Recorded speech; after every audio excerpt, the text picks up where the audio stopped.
अस्सलाम वालेकुम बच्चों, welcome to my channel learn Urdu with Miss Zarnain. आज हम मुतशाबह अल्फाज के बारे में पढ़ेंगे। मुतशाबह अल्फाज क्या होते हैं? बाज़ अल्फाज के हरूफ या हरकत में मामूली सा फ़र्क होने के बावजूद उनकी आवाज़ें तकरीबन यकसा होती हैं, यानी कि वो लिखने में फ़र्क है लेकिन उनकी आवाज़ एक जैसी होती है, ठीक है। और उनके मीनिंग भी फ़र्क होते हैं लेकिन साउंड और उनकी आवाज़ एक जैसी है। तो उस किस्म के अल्फाज को हम क्या कहते हैं? मुतशाबह अल्फाज।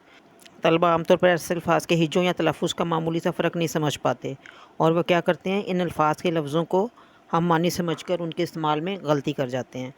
तो इस किस्म के अल्फाज और उनके मानी का फ़र्क वाज़े करने के लिए मैं आपको मुतशाबह अल्फाज के बारे में बताऊँगी कि कौन से लफ्ज़ मुतशाबह हैं, ठीक है।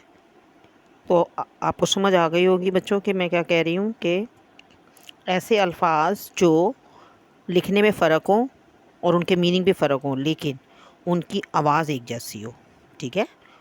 उनकी आवाज़ें एक जैसी होती हैं, बोलने में एक जैसे होते हैं यानी, लेकिन लिखने में फ़र्क होते हैं और उनके मीनिंग फ़र्क होते हैं, उनके मानी फ़र्क होते हैं। तो आइए मैं आपको बताती हूँ। अब मैं आपके सामने लिख रही हूँ, आप चेक करें। पहला मुतशाबह अल्फाज आप देखें, नंबर 1 ताक। ताक, ठीक है। इसका क्या मतलब है? निशाना, निशाना, ठीक है। और इसी का दूसरा देखें, दूसरा ये तोय से है, ताक, ताक, ठीक है। ये क्या है? माहिर। यानी आप ये देखें कि अगर आप इन लफ्ज़ों को लिखा हुआ ना देखें और आप ऐसे मैं बोल रही हूँ ताक और दूसरा भी लफ्ज़ बोल रही हूँ ताक, तो देखें दोनों की आवाज़ एक जैसी है, लेकिन देखें लिखने में फ़र्क है। ये वाला ताक जो है निशाना है और ये तोय से जो है ताक, इसका मतलब माहिर है। तो जब मैं इनको जुमलों में इस्तेमाल करूँगी तो तब आपको समझ में आएगा। अगर मैं सिंपल बोल रही हूँ और जुमले में इस्तेमाल करके बताऊँ बोलते हुए भी, तो तभी आपको समझ में आएगा कि ये कौन सा वाला ताक है, ठीक है। अब देखें, जैसे शिकारी ने ताक कर निशाना बांधा, मीन्स टू एम्ड एट, ठीक है। टू एम्ड एट, किसी चीज़ का निशाना लेना, यानी शिकारी ने ताक कर निशाना बांधा। अब देखिए, मैं पता चल गया यहाँ पे कि वो निशाना बांध रहा है शिकारी, ठीक है। अब दूसरा ताक देखें, मेरी बहन रियाजी में ताक है, यानी माहिर है। देखें, अगर ये मैं दोनों जुमले बोल के अगर आपको बता रही होती ना कि शिकारी ने ताक का निशाना बांधा और मेरी बहन रियाजी में ताक है, तो तब आपको फ़ौरन समझ आ जाना था कि कौन सा ताक है, ये पहले वाला कौन सा है और दूसरे वाला कौन सा है। लेकिन अगर बग़ैर जुमला लिखे मैं आपसे खाली बोलूँ ताक और फिर ये वाला बोलूँ ताक, आपको बिल्कुल समझ नहीं आएगा। तो लेकिन ये आप देखें, लिखने में दोनों फ़र्क हैं और इनके मीनिंग भी फ़र्क है, ठीक है। ताक पहला हो गया निशाना, दूसरा हो गया ताक माहिर, ठीक है।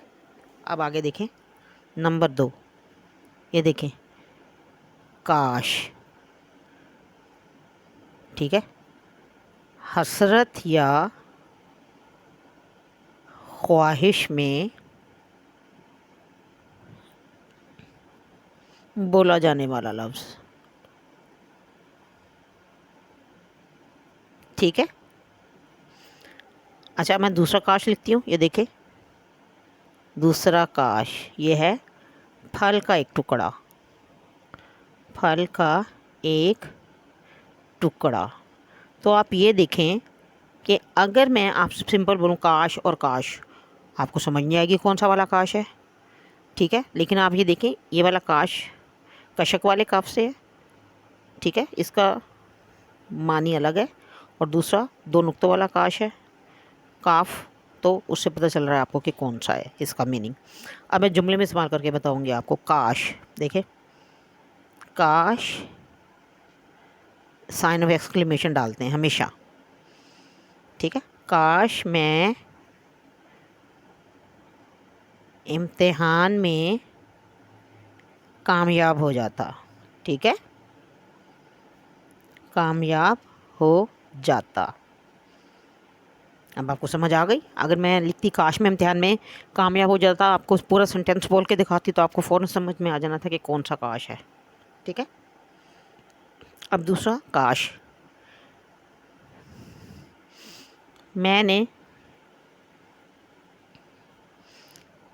सेब की काश खाई, यानी सेब का एक टुकड़ा खाया। जुमले में अगर मैं दोनों बोलूँगी काश मैं इम्तिहान में पास हो जाता, और दूसरा मैंने सेब की काश खाई, आपको समझ में आ जाएगा। लेकिन काश ये वाला डंडे वाला और दूसरा काश, दोनों की आवाज़ एक जैसी है, लिखने में फ़र्क है। आपको इनके मीनिंग आएंगे तो आप इसको जुमले में सही इस्तेमाल करोगे, ठीक है। तो इसलिए जो मैंने आपको पहले भी बताया था कि स्टूडेंट्स जो है इनकी मिलती जुलती आवाज़ों से उनमें फ़र्क नहीं कर पाते, तो फिर वो गलती कर लेते हैं, ठीक है। चलें अब तीसरा देखते हैं। नंबर 3 मैं आपके सामने लिख रही हूँ, ये देखें। सूरा, सूरत, यानी हम क्या कह रहे हैं, सूरत। ये कौन सी सूरत है? कुरान मजीद की आयत, ठीक है ना। ये कौन सी सूरत है? कुरान मजीद की एक आयत, ठीक है। और दूसरा सूरत कौन सा होगा? स्वाद से, यस, बिल्कुल ठीक पहचाना आपने। ये है सूरत, सूरत यानी शक्ल, ठीक है। अब जुमले में इस्तेमाल करेंगे ये वाला सूरत, क्या होगा? मैंने सूरत बकरा की तलावत की, ठीक है, तलावत की, ऑलराइट। अब दूसरा सूरत,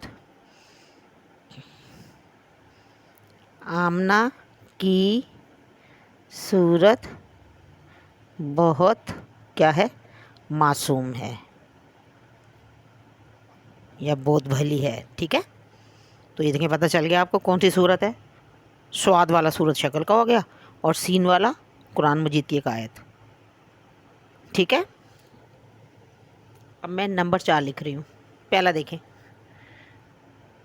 बहरी, ये बताएं कौन सा वाला है, और एक ये बहरी है, ठीक है। अब दोनों में फ़र्क बताएं, कौन सा बहरी है? पहला वाला कौन सा है? वो औरत जो कुव्वत समात से महरूम हो। कुव्वत समात किसे कहते हैं? सुनने की ताकत, ठीक है, हेयरिंग पावर। बहरी, वो औरत जो कुव्वत समात से महरूम हो, ठीक है, यानी जो औरत सुन ना सके, कुव्वत समात होता है। या लिख सकते, सिंपल लिखना चाहे तो वो औरत जो सुन ना सके, ठीक है। और दूसरा बहरी क्या है? ये वाला समंदरी, यस, समंदरी, ठीक है। तो हम पहला वाला लिखते हैं, क्या सिंपल कर लें, वो औरत बहरी है, वो औरत बहरी है, यानी सुन नहीं सकती, ठीक है। छोटे छोटे जुमले बनाया करें इनको अल्फाज को वाज़ेह करने के लिए। और बहरी का क्या बनाएंगे? बहरी जहाज़ समंदर में डूब गया, ठीक है, डूब गया। बहरी जहाज़ समंदर में डूब गया, बहरी समंदरी, बहरी जहाज़ समंदर में डूब गया। देखिए छोटे छोटे जुमले बना रहे हैं और कितना अच्छा हमें फ़र्क वाज़ेह हो रहा है, ठीक है। और देखें, यस, एक और है, ये देखें, असर, एक ये असर है और एक ये असर है, ठीक है। अब बताएं पहला असर क्या है? ज़माना, ये आइन से है, और दूसरा अलिफ तासीर, ठीक है। असर, असरे कदीम, असरे कदीम यानी पुराना दौर, پرانا زمانہ، عصر قدیم میں موبائل کی سہولت میسر نہیں تھی.